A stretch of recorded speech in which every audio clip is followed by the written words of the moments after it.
BFM Business partenaire. Sommet BFM Patrimoine, 4e édition sur BFM Business. 4e édition du sommet BFM Patrimoine, en effet. Bonjour à tous, c'est le 21 juin prochain au Carrousel du Louvre. Et d'ici là, on accueille les acteurs de la gestion de patrimoine. Et aujourd'hui, c'est David Mellul qui est avec nous. Bonjour et bienvenue. Bonjour Étienne. Vous êtes le directeur général de Varenne Capital. Dans un instant, on parlera un petit peu de macroéconomie, comment on fait dans cet environnement. Juste avant, Varenne Capital, en deux mots. Varenne Capital, société de gestion indépendante française, basée à Paris. Nous gérons 3,2 milliards d'euros avec une dynamique de collecte forte, puisqu'on avait collecté un peu moins d'1 milliard l'année dernière et plus de 100 millions déjà depuis le début de l'année.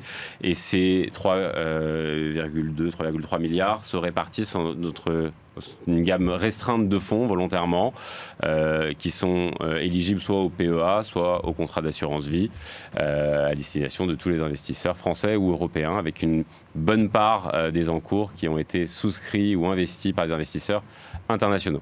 Avec dans chaque portefeuille, et c'est la caractéristique chez vous, plusieurs effets de levier qui peuvent permettre d'amortir un petit peu la baisse dans des périodes comme aujourd'hui. Alors, c'est-à-dire des produits longs actions, des longs shorts, donc quand on vend à découvert. Situation spéciale et couverture macro. Voilà, exactement. En fait, la particularité de notre gestion, c'est que dès le départ, on a voulu isoler les opportunités des risques. On veut pouvoir saisir les opportunités et gérer les risques. Par ailleurs, ça veut dire quoi? Ça veut dire que finalement, sur un temps long, le principal vecteur de génération de performance, pour nous, c'est la poche longue action. Et on veut pouvoir rester finalement opportuniste dans toutes les phases de marché, et en particulier dans celles que nous connaissons depuis le début de l'année, puisque les marchés qui corrigent comme ça, comme on l'a pu le voir depuis le début de l'année, avec des rotations sectorielles parfois importantes, offrent de belles opportunités pour l'investissement long action. Et donc, à la différence de certains gérants qui réduisent leur niveau d'exposition, nous, au contraire, on veut avoir la latitude de saisir des opportunités, parfois même de pouvoir augmenter le niveau d'exposition, parce qu'on considère que nous avons de belles opportunités qui s'offrent à nous, des entreprises de très grande qualité, très bien gérées, que le marché a peut-être un peu durement sanctionné. Donc on veut pouvoir déployer du capital ou rester investi. Et par ailleurs, parce qu'il y a des risques, parce qu'il y a parfois un environnement qui est plus difficile, temporairement plus difficile, eh bien, on a la capacité d'activer ou de désactiver un moteur short. Donc c'est vraiment du short de conviction qui est là pour générer de la performance et qui n'est pas là pour couvrir le long.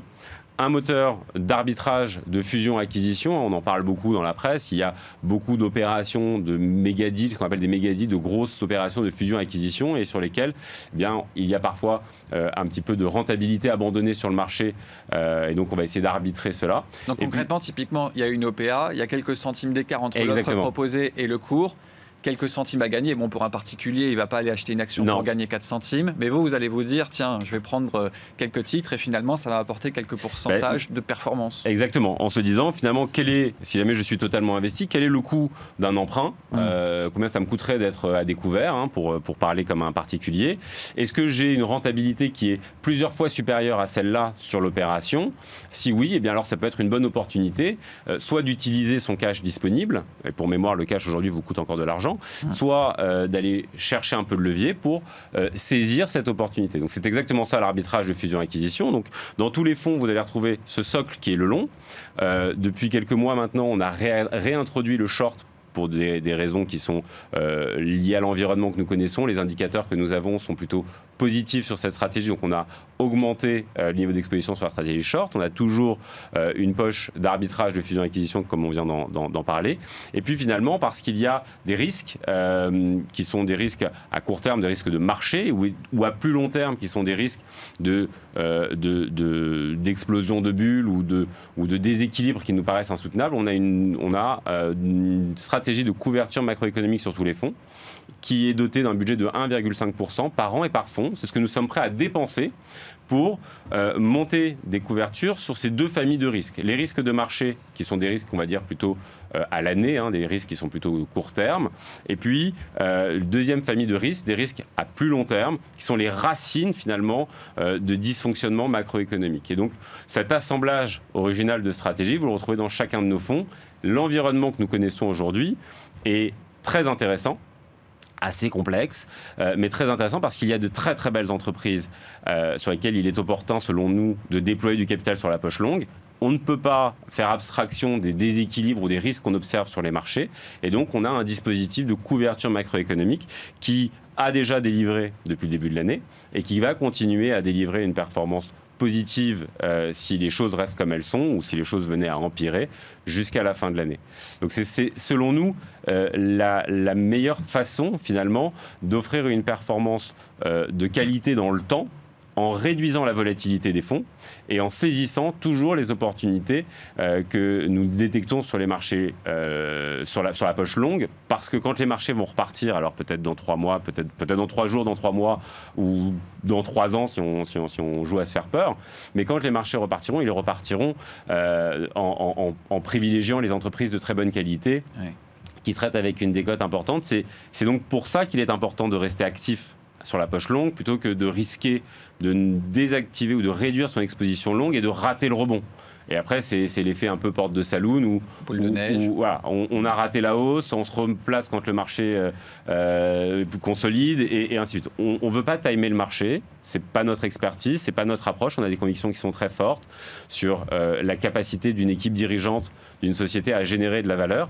En revanche, on ne peut pas faire abstraction de l'environnement qu'on rencontre là, qui est un environnement qui est quand même assez particulier, avec réduction du bilan de la Fed, passer du quantitative easing au quantitative tightening, de passer d'une politique monétaire extrêmement accommodante pendant 15 ans à un début de hausse de taux, avec un environnement de choc inflationniste qui nous on l'a toujours, enfin depuis 2 ans on dit, ça va être une inflation qui va probablement être durable et pas temporaire.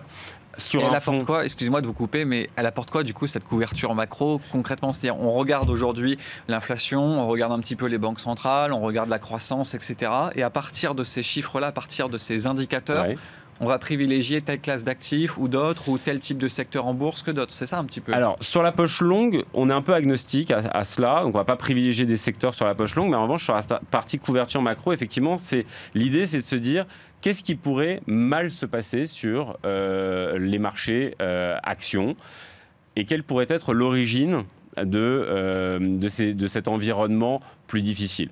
On pourrait avoir effectivement une inflation par la hausse des matières premières. Il peut y avoir des faillites, par exemple, plus importantes. Problème de pénurie, hein, on en parle depuis plus de 2 ans, on en parle depuis des secteurs. Exactement, et c'est pour ça que c'était un petit peu, c'était pas très honnête intellectuellement de parler d'une inflation temporaire quand on voyait très bien que finalement il y allait avoir une hausse des coûts de production et finalement l'inflation, elle était probablement là et elle allait probablement durer. Ajouter à cela une guerre et donc des tensions géopolitiques et une guerre majeure et dramatique qui amplifie tout cela, et donc vous êtes sur un environnement de hausse de coûts, hausse de taux, des niveaux de valorisation qui étaient peut-être un peu riches pour certaines entreprises. Dans un environnement de hausse de taux, il y a d'autres classes d'actifs qui retrouvent du sens, alors que depuis 10 ans, la seule classe d'actifs sur laquelle il y avait finalement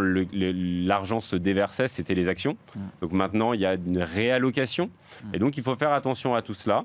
Mais nous restons convaincus que sur le long, il y a de très belles opportunités à saisir. Sur le short également, parce qu'il y a des entreprises qui traitent à prime, qui arrivaient à survivre parce qu'elles arrivaient à lever de l'argent dans de bonnes conditions.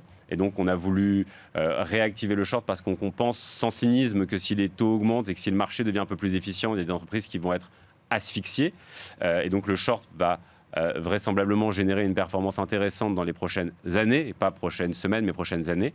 Et les couvertures macroéconomiques sur, aujourd'hui, qu'est-ce qu'on embarque dans chacun de nos fonds, des instruments de protection contre une baisse des marchés actions et des instruments de protection contre un risque de défaut de certains émetteurs obligataires. Avec toujours le but d'anticiper, hein. C'est bien le but sur les marchés, à chaque fois avoir un coup d'avance. Les stratégies de couverture, il faut les rentrer quand tout va bien. Voilà. Si vous attendez que le mal soit connu, c'est déjà beaucoup trop tard. Merci beaucoup. Merci David Mellul. Merci de nous avoir accompagnés aujourd'hui dans le cadre du sommet BFM Patrimoine, 4e édition cette année, directeur général de Varenne Capital.